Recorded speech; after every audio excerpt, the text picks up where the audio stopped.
mounted on a sway-backed and skinny horse, wielding a lance and a buckler, looks up at the stars, at Ursa Major and Polaris. It's clearly Don Quixote. The stars are framed by a Roman triumphal arch, decorated with scenes from ancient Greece, a chariot race, a woman dancing, two muses with stringed instruments. Below them, on the sides of the arch, are two medallions, one depicting a medieval monastery, the other, what I'm guessing, is the cupola to Independence Hall. The Pearson Integrated Humanities program must have violated every educational truism of our time. 200 freshmen and sophomores for 6 hours a week for 2 years sat in the company of 3 professors, John Sr., Frank Nellick, and Dennis Quinn, who discussed art, poetry, music, history, philosophy, and scripture with one another while the students overheard them and eventually learned to participate in the discussions themselves.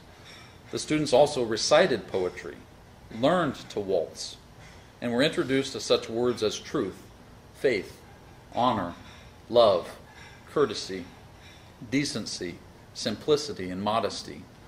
Not words used much in the age of iron, but then Don Quixote was sent into that time precisely to bring back something of the age of gold.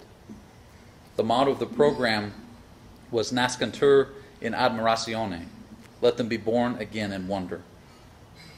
One of the pages of the brochure explains why. So he quotes something that was on the brochure.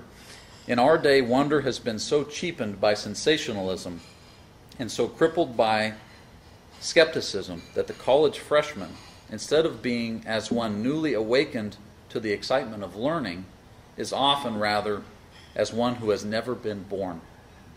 To such a young person, learning is so much drudgery and routine, alien to his real interests, remote from reality itself. Why do we have to learn this? You ever heard that from students, or maybe said it yourself? To revive wonder may be said to summarize the aims of the Pearson program. Hence, it should be regarded as an elementary or elemental course, where one discovers the love of wisdom, a course for beginners who look upon the primary things of the world as it were for the first time. Bishop Conley, and some of you were there, he gave a talk on this topic at the Eighth Day Institute last year.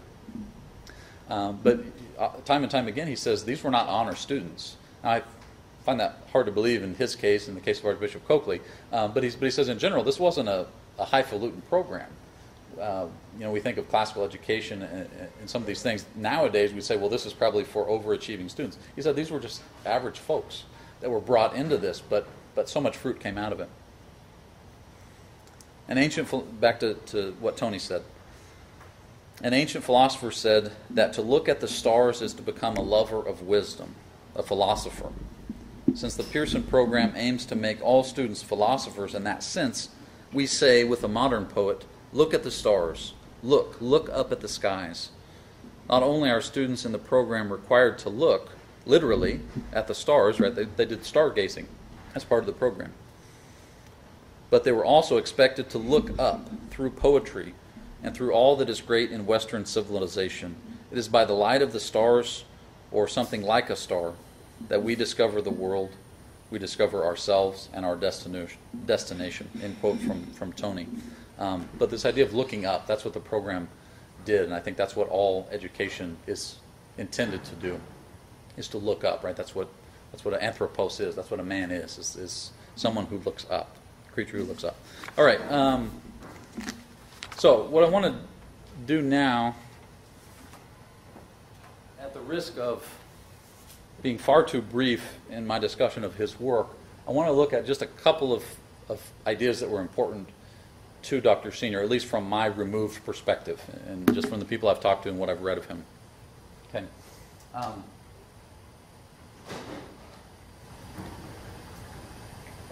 He's quite famous for kind of coining this term of good books. There's been, even before Dr. Senior's time, there's been a lot of talk of great books style education. Okay? A lot of classical education is based on this idea of the great books. And so people will, you can get online and find 100 different lists of the 100 great books that people have said, these are the books. You can find whole courses in great books, online courses even. saying these are the books in the Western tradition that you need to read if you want to be in touch with the highest forms of Western thought, right? So, you're going to be reading Augustine and Sophocles and Homer and Dante and Virgil, all these wonderful things, great things, right? But Senior had this kind of much more humble approach almost. Now, he knew the great books, don't get me wrong, and he taught them. But what he said, kind of for everyday folks, is we don't really need the great books. He advocated kind of this development of a folk culture, if you will. And he said that this folk culture is necessary if we're going to develop high culture. And so he said rather than trying to find the 100 great books, he said there's 1,000 good books we need to read if we're going to be prepared for the great books. So he literally came up with this list of 1,000 good books. And he said, this is what everybody ought to read. Everybody ought to have read these 1,000 books, right? In our educational system, we don't tend to read a lot of books. I remember in high school, we had readers, right? We had a book that was like a chapter of lots of these other books. Better than nothing, but we don't read 1,000 books in the way we typically educate now. So he says we need to have these good books. And he said that these good books are necessary in order to prepare us for any applied sciences, right? That's something that we tend to forget about now. We tend to think that university, and he talks about what a university is supposed to be later, but we tend to skip over the prerequisites and we go straight to what we think is going to get us a paycheck, right? I mean, that's why people go to school.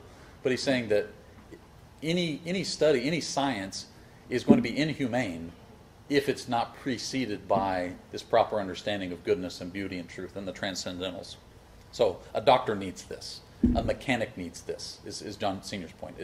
Everybody needs this in order to do their professions in the way that they ought to be doing in order to have a full life, right? So it's not highfalutin. I guess that's what I'm getting at. A lot of times people look at these movements of literature as, oh, these are snobby things. He's not trying to train all these philosophers and professors. He's trying to train everyday Joes. Okay. He says that the great books movement of the 20th century went flat. He says, like good champagne in plastic bottles. And so he said it's because the intention was good, but it didn't have the cultural soil to take root. You can't just inject the great books into a culture that doesn't have any basis for it. It won't work. People will kind of forget why they're trying to read the great books. Okay, so the good books. I mentioned this also as a selfish plug. I'm trying to start a good books group here at the Spiritual Life Center. So what I've done, if anybody's interested, there's pamphlets out there.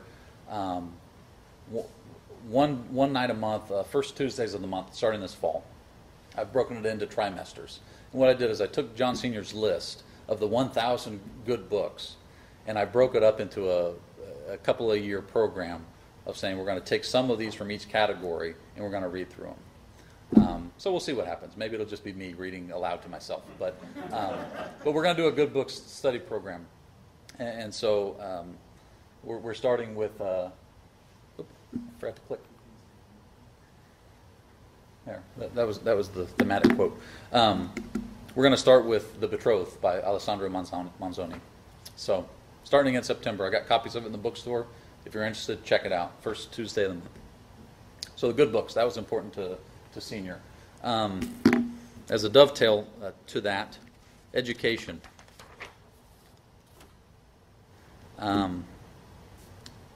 He writes extensively about what education is supposed to be and what it's not supposed to be. He says that education is not supposed to be learning a skill. Education is supposed to be learning a discipline. And so he really equates education with a way of life. We use those terms. We use the term skills. I went to a 6-week class recently, and I irked every time that I was told that I was supposed to be trained to do certain things, right? Because training is something we do to dogs. We don't train human beings, right? We don't impart skills to human beings. We introduce to a discipline. And this is what John Senior advocated. He says that, and again, he's writing this in the late 70s. to the early 80s. But he talks about this crisis of education at his time. He says the crisis of education is the result of a general cultural depletion. That the reason that we do a poor job of educating ourselves and our children is that our culture has been depleted. It doesn't have the nutrients that it's supposed to pass on, right? And so he says that the problem is deeply philosophical. He says it's personal, and it goes down to the roots of our civilization, and it goes down to our own roots. He talks in very negative terms about progressive education, which he also paraphrases as saying current events education. We educate based on current events, is that we train students and we train ourselves with all of our news sites and blogs that are just up to the minute information about what's going on right now. Even 30 years ago, Dr. Senior realized that when we educate primarily focused on current events, we do a great disservice to students because we're encouraging them to not pay attention to anything that happened before them, but to only pay attention to what's right in front of them today. So he was very hard on current event or progressive education. He says that when we teach that way, and I've kind of found this to be true in my experience both as a student and as a teacher, is when we teach that way, we train students who have opinions about everything, but they know the truth of nothing, is what John Senior said. You know, we train students to have opinions. We want to, what's your opinion about this current event? We cultivate lots of opinions, but we don't talk a lot about truth. And that's a real disservice. He says that the teacher, and so going back to this model of kind of a conversational model, he says that the teacher is not really, he's not really teaching per se. He's more of a dialogue partner. He's more of he's a listener. And so in order to be taught and to teach, it's not so much as taking information and literally handing it to someone else. Now, there's part of that when we talk about tradition. But as far as learning, the way that occurs is when you have a teacher and a student who have a relationship of like an interlocutor, okay, like a questioner, okay, kind of the Socratic method, if you're familiar with that. That's the idea, is that you, the Oxford model, for example, like C.S. Lewis and J.R.R. Tolkien, is very similar to that idea.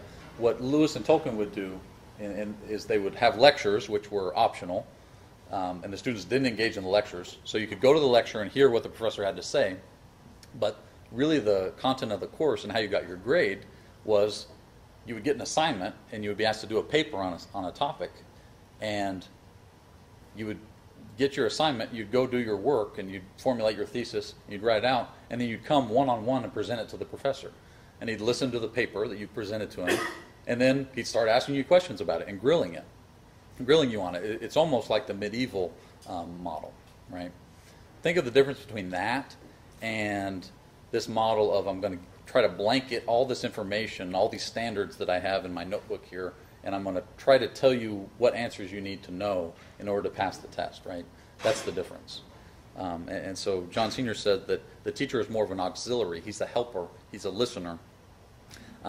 He equates him with a physician who does not cause health, but prudently assists nature to its own perfection.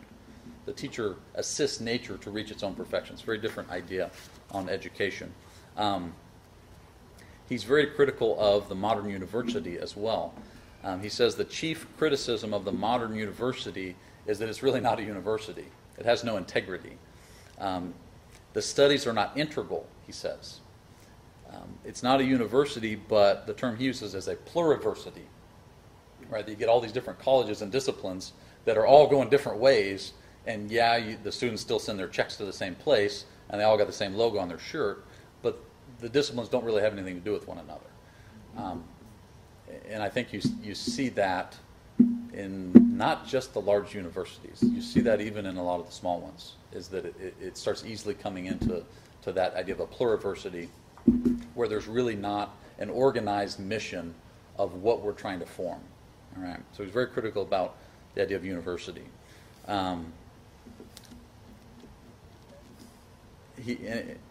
Another thing, and this I'm sure goes to partially to his experience, the criticism that he received and being accused of trying to evangelize these students specifically with the Christian faith is that he's very critical of the movement to exclude faith from religious curriculum. Particularly, he had no problem with the idea of not explicitly proselytizing, but he had a big problem with the suggestion that a teacher should leave their private faith at the door when they teach at a public place. And so he says, this is a quote from The Death of Christian Culture. He says, to say that freedom of religion excludes the right to teach what you believe is a contradiction in terms, right? How can you tell a teacher to teach and then say, well, don't teach what you really believe at your core? Don't teach that, teach something else. It's a contradiction in terms. You can't have freedom of religion and say that you can't teach the faith. So education, there's a lot more that can be said about education. That's probably what he's most famous for, right? Is his ideas on education. He talks a good deal about philosophy, and I want to kind of paraphrase what he says. I provided a couple of long quotes for you, one on your paper and one here. But Senior would be a great example of one who advocates Catholic sacramentality in philosophy, and that advocates this idea that we don't have two separate spheres of existence, right? That we don't have a spiritual realm and a material realm. That truth is integral, that truth is part of our physical experience. And so he juxtaposes some of the philosophical movements that he says, I think very astutely, end up in the same place, right? And so he's most critical of rationalism, this idea that truth only comes in my mind, right? Sartre, Descartes, etc. But then he's equally critical of empiricism, of kind of the scientific approach, saying that truth is only what can be physically demonstrated. And most people would say that those are two very different ways of thinking. Is that okay? It's either experimentation and empirical knowledge, or it's intellectual knowledge. But he says they're really saying the same thing, because if you're an empiricist, you're essentially saying that the truth is based on my ability to come to a formulation of the truth in my mind based on what I've seen. If that makes any sense, right? So I can, if I'm making a philosophical act and I'm coming up with truth or my perception of truth, he says that's really the same thing as watching an experiment and coming to a conclusion, because you're still removing real truth from the real world. You're still making truth subjective. It's still based on your ability to know it or your ability to think you know it. Right? So he says some very interesting things about how rationalism and empiricism come together. And in general, about how we have a very confused notion about what being spiritual is, right? That we don't think that our everyday experiences are spiritual. And he talks about how we go to great lengths to try to get spiritual experiences, right? Now, we're at the Spiritual Life Center. So I don't want to discount the idea that we do sometimes take a step out of our normal existence for a spiritual experience. There's a lot of truth and goodness in that. But what Senior is saying is that when we go overboard with that idea, we miss that most spiritual experiences happen in very ordinary things. And so he says, for example, if most people were alive at the time of Jesus and witnessed his teaching and his miracles and all the things he did, he says the primary response for most people would be disappointment. If people even actually experienced the physical presence of Jesus, he says most people would be disappointed, because most of these great things came, at least in context, of very normal things, right? Okay. So he says we've come to think of reality as a very paltry thing. Where he says reality, our everyday experience, is a great thing. That's where we find truth. That's where we find encounter with the divine, right? A couple we could talk a lot about the different things, his kind of nuances on philosophy. A couple of things I do want to point out that I think are significant. He's very critical of what he calls sentimentalism, right? And so he defines sentimentalism as being this basically system of belief based on feeling. We all talk about, I'm a sentimental person, right? Ask my mom or my wife. I can get pretty sentimental about stuff. But he says sentimentalism is when you think that all of your faculties, your will and your intellect, should be dedicated to good feelings, right? To feeling good about your life and your situation. So he points out that sentimentalism is very destructive of morality. It's very destructive of philosophy, right? Here's I don't think I gave you this quote. I'm going to share just a short quote of what he says about sentimentality. He says, sentimentality is subjecting reason to desire. You subject your reason to desire. It's the opposite of prudence, if you will, right? So prudence is what governs all the cardinal moral virtues.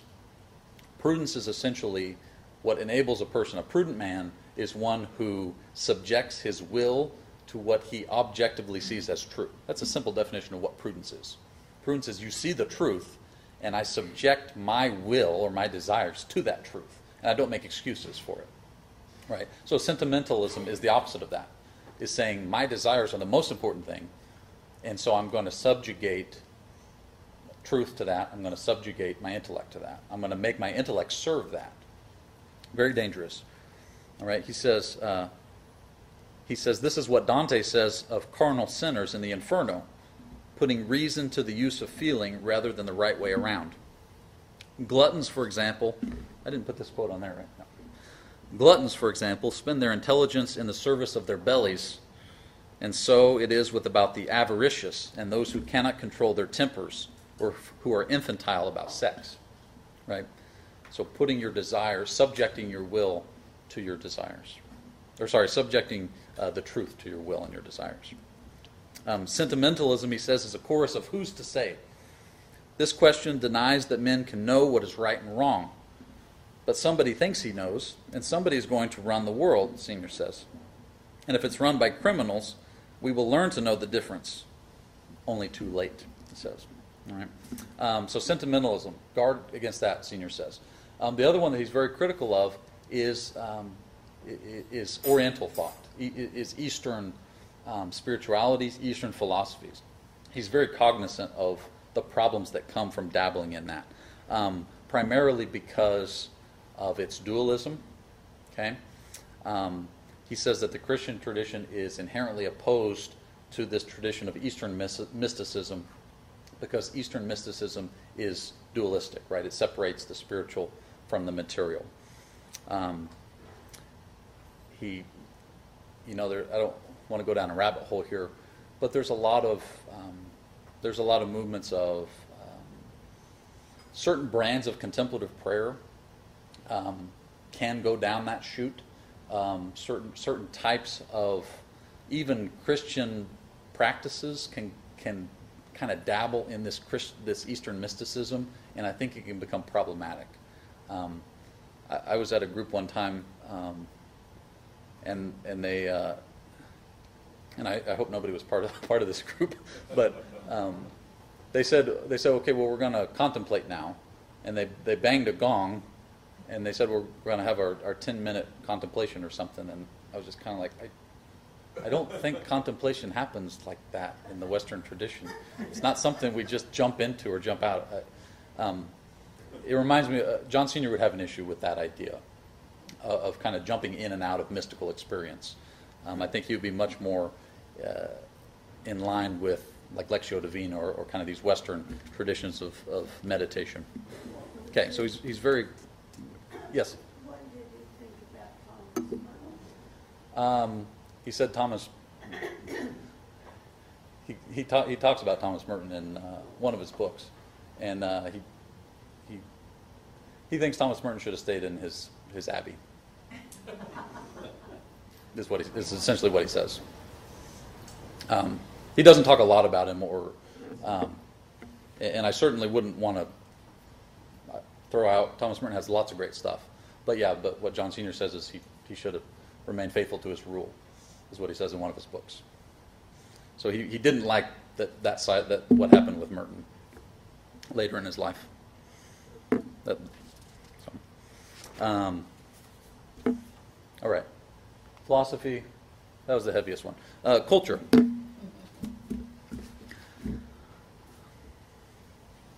It's kind of a blanket category, I guess. Senior's idea on culture was very simple, very humble, very prayerful. To him, culture, so he uses, like in this quote, he uses the example of the Blessed Virgin Mary as an example of culture, of mediation by which we are drawn to the divine through the mediation of Mary in this case, but really as an idea of that's how all of our ascendancy occurs, is through prayer, it's through liturgy, it's through human mediation, right? And this is a very rich part of all of Catholic philosophy, is that grace is mediated to us by natural things, by persons, by experiences, right? He talks a lot about farming in his books. He was very fond of very simple, humble lifestyle, such as farming. Several times he says that we're going to have to become farmers at some point, whether we like it or not. Okay, he was pretty pessimistic about kind of the future of economy. We'll talk a little bit more about that later.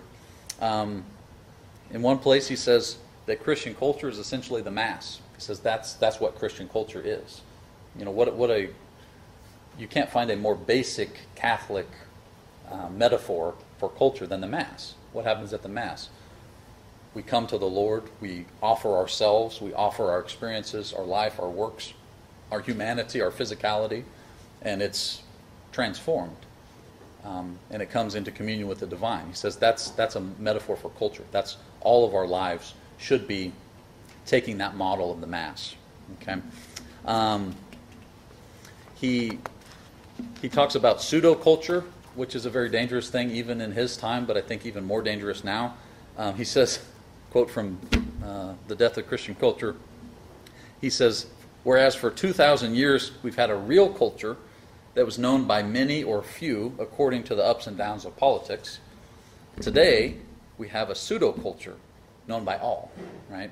He says we used to have a real culture that maybe not everybody knew, but now we have a pseudo-culture that everybody knows, right? So you can give a commercial jingle and everybody knows what that is, right? Or you can, say the first line of a pop song and almost everybody knows what that is, or a TV show or whatever it is. He said that's the pseudo-culture, but we don't have a real culture. Tony was talking about this at the Catholic Culture Conference, is that 100 years ago, he said you could go to most cities or most towns and you could be confident that everybody would know like 100 or 150 songs, that everybody would know the same ones, or books, right, going back to the good books. But now, what we can assume that everybody knows is very, very surface, right? It's very... Pop culture. Yeah, we essentially have developed a popular culture. So he was cognizant of that even in the 70s. And I think we need to be particularly wary of that now. Right. All right, I'm going to move along or we're not going to get finished. And I do want to have time for questions and comments. So culture, he says a lot about culture. Economy. Senior was very critical of industrialism. He was very critical of technology to the degree that I can't live up to the ideas that he puts forth in his books. I just haven't been able to do it. I want to. When I read some of the things he says, I'm like, yes, that needs to be the case. And so I text my wife, which I shouldn't, cell phone, he'd probably should be like, he says, at least twice, maybe 3 or 4 times, he says that everyone should smash their TV. In his book, he says that. In one of his books, he says, whatever you're doing right now, as you're reading this, stand up and go and smash your television set, and you'll have a better life. He says that. I really wanted to do it when he said it. I haven't done that, but it's a great idea. And so he's extremely critical of television. It's like Tolkien in the Palantir, the Seeing Stones. That Senior really thinks that the TV is mediating our reality and it's distracting us and it's doing lots of terrible things to us. I would say probably today, internet would probably be even more dangerous than TV. So he's very, very skeptical of technological advances, not just in consumer products like TV and internet, but also in economy. And I mentioned farming is near and dear to his heart. He's very skeptical of material progress that manipulates the natural world to human use, right? And Senior gets a lot of criticism for this. People say, well, if we did that, we wouldn't have all these great advancements we do. And so I think a lot of this you do have to take with a grain of salt. But it can't be dismissed either, in my opinion. You can't just dismiss this idea that maybe technological advances aren't really doing us good. Maybe they're harming us. And so he speaks a great deal about that. He says happiness consists exactly opposite to what the technologists say, in conformity with nature, not against it or reconstructing it according to our desires. So he's very skeptical of when technology refashions nature, if you will. He's also very critical of greed and the greed that it comes with industrialism and with technological advances. He says he's very skeptical of even the idea of loaning money at interest. He's very careful about usury. He equates. Let me see if I have it here. Yeah, he's got this great quote. Did I put it up there? No. He says, "Contraception and usury are contraries linked by the same ratio." Contraception and usury. The one renders sterile what is naturally fecund. The other fecund which is naturally sterile. Right? So this idea of usury is that money, that's what creates, right? And marriage, that's not necessarily what creates. So he says contraception and usury are contraries linked by the same ratio. I think that's great. Capitalism and communism, he says, are not so different at the heart because both enslave us to our instruments. And so he's got a lot in common with, like Chesterton and Belloc, and those of you that are familiar with distributism and kind of those ideas. So a lot to say about economy as well. Tradition.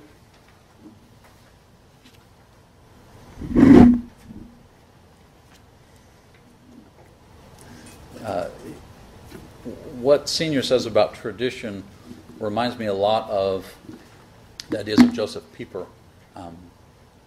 who was essentially a contemporary, although Pieper was in Germany.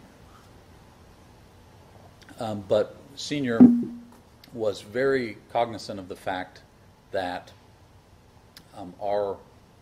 most of our ordinary ways of life ought to be those which have been passed down from previous generations, right? He's very wary of this modern phenomenon that each new age has to reinvent themselves. So he uses this, like Pieper differentiates between tradition and learning, right? A lot of times we confuse those, but he says learning is that which each successive generation takes in information and then kind of rediscovers it and reappropriates it themselves. He says that's not what tradition is supposed to be. Tradition is that which is handed down, and it's not a dialogue. He says tradition is what you receive and you assent to it, right? And so you think about the customs of the faith, for example, or the customs of our families.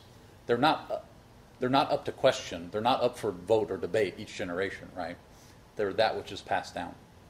I use this painting. I think it's an Orwell, Rockwell. But this lady who's saying grace with her grandson, and everybody's kind of like, "What's she doing?" You know, and there's this calm serenity about something simple like praying in a busy diner. Tradition, right? And he says that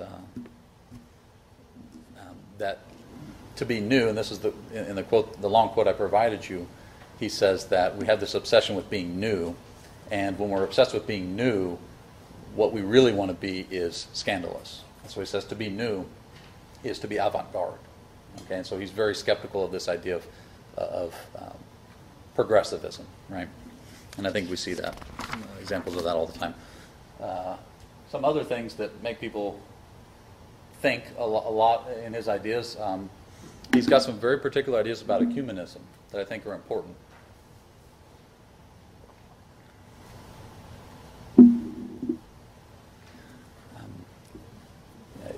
I've argued before that ecumenism is often used in a heretical way, that we turn, like Belloc says, that a heresy is always a truth that's been distorted to a degree that it's still accepted by most people, but it's been changed in kind, right?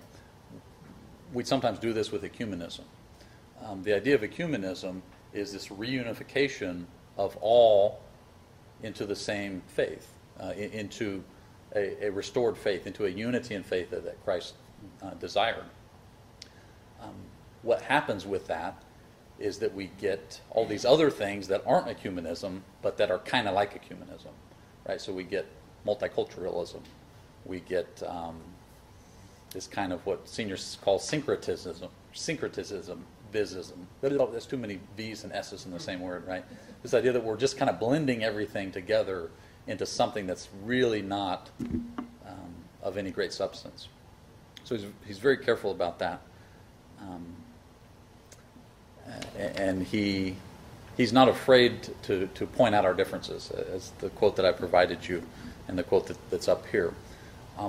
He's certainly not opposed to Christian charity. He's certainly not advocating any kind of prejudice or bigotry, but he's very cognizant of the fact that there are real differences in religious traditions and beliefs. And when we pretend like there's not, that can be very dangerous. All right? So I use the coexist bumper sticker. That doesn't really tend to work. And finally, maybe I have a couple more. Lumped in a couple of controversial ones here. Hoping that anyone who didn't like what John Sr. said would have left by now. He talks in very particular terms about justice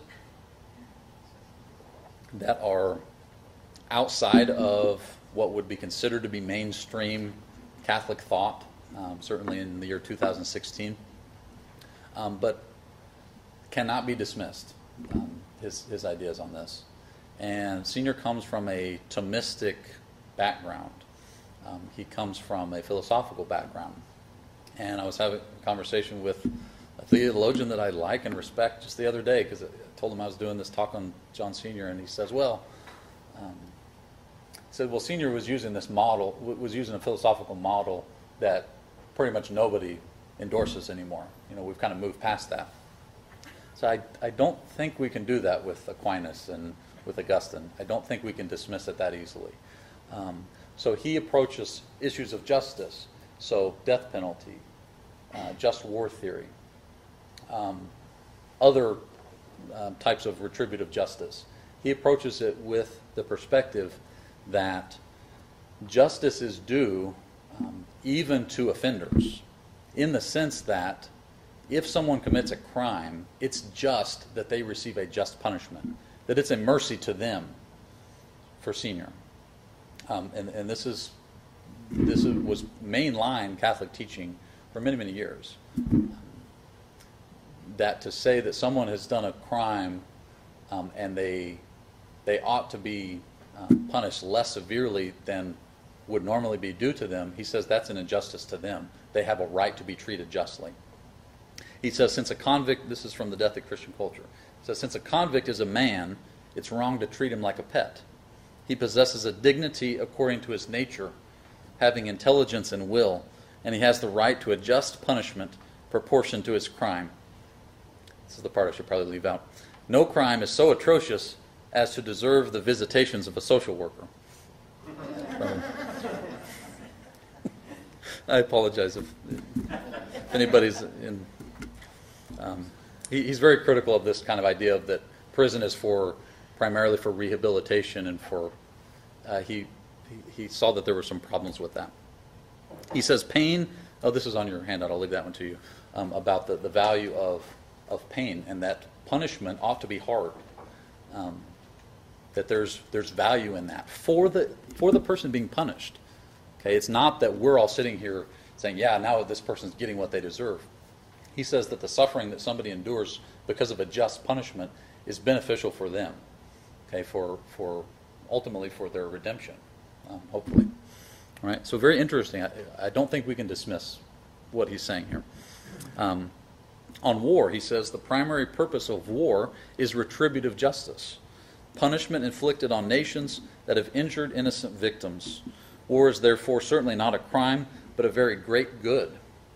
War is an act of justice, and soldiers are heroic men, than whom the Scripture says no man hath greater love, because they lay down their lives for their friends. He understood the possibility of a just war, and he saw no contradiction in being Catholic and obeying Jesus' laws of charity and mercy and going to war, taking up arms, even in a punitive sense. He doesn't hesitate to use that language. Right? And he says pacifism is international sentimentalism. Remember I said that was the philosophy we have to guard against. Sentimentalism is where we just want to feel good about stuff. Pacifism is international sentimentalism and is most definitely not Christian. He goes on to talk about that the entire history of Christianity has been a militant one, really until the 1920s or so. That all of Christian history has understood that part and parcel of being a Christian is being a militant presence in the world. So we talk about crusades, etc. Interesting ideas, I think, are very important. I taught, just as an aside, I taught junior high religion for a while, and I sure hope they've got new textbooks since when I taught, because in the textbook about the Crusades, for example, it gave a couple of paragraphs of dates and names and things, and then all it said about the moral ramifications of the Crusades is it said, it's something to this effect, I'm paraphrasing, something like, it's really sad when people lose the understanding that Jesus wanted us to love one another, something like that. Just kind of this kind of flaky response to that.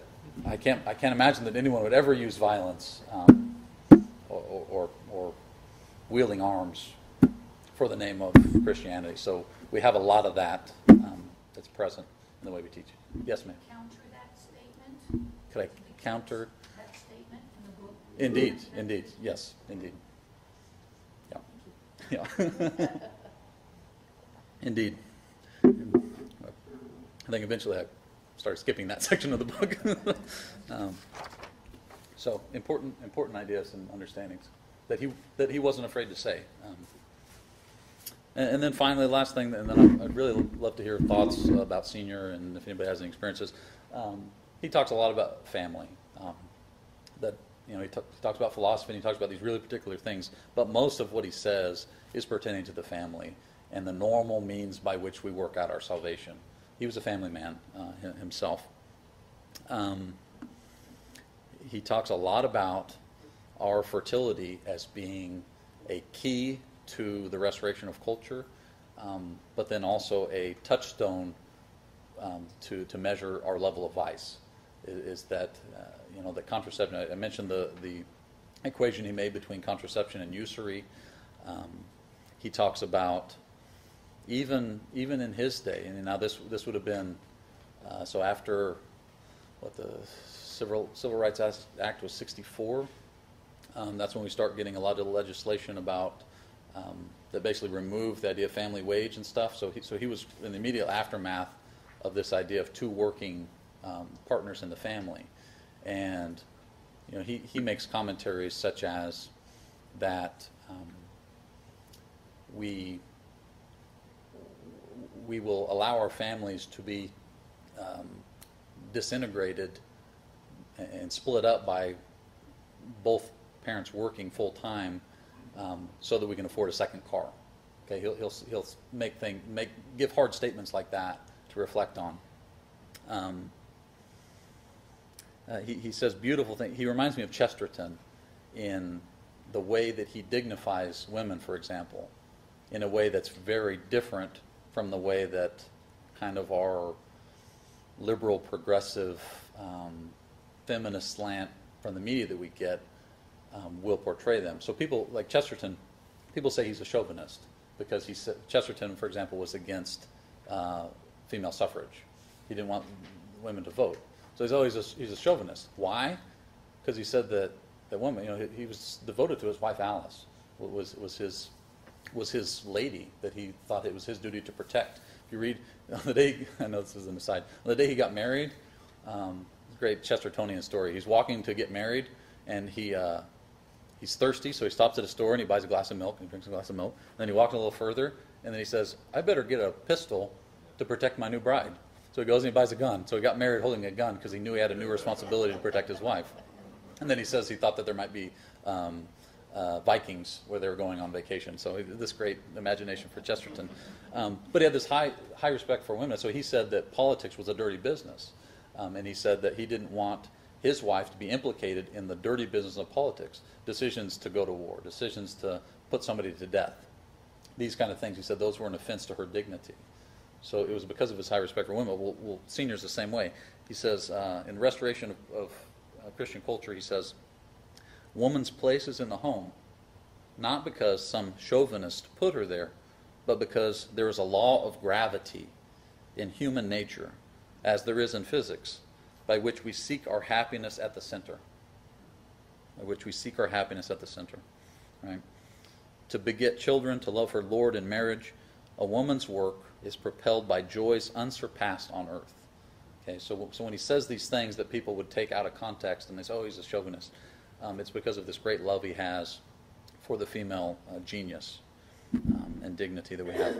So the quote I provided you in your handout, I would have liked to give you like 2 chapters of the book, but he goes in great detail describing a court case at which a woman was not only, I can't remember what the year was from the case, but I think it was early 20th century, where a woman was not only exonerated from her charges of aborting her child, but was celebrated, and the courtroom applauded her for having killed her child by feeding it poison mixed with honey.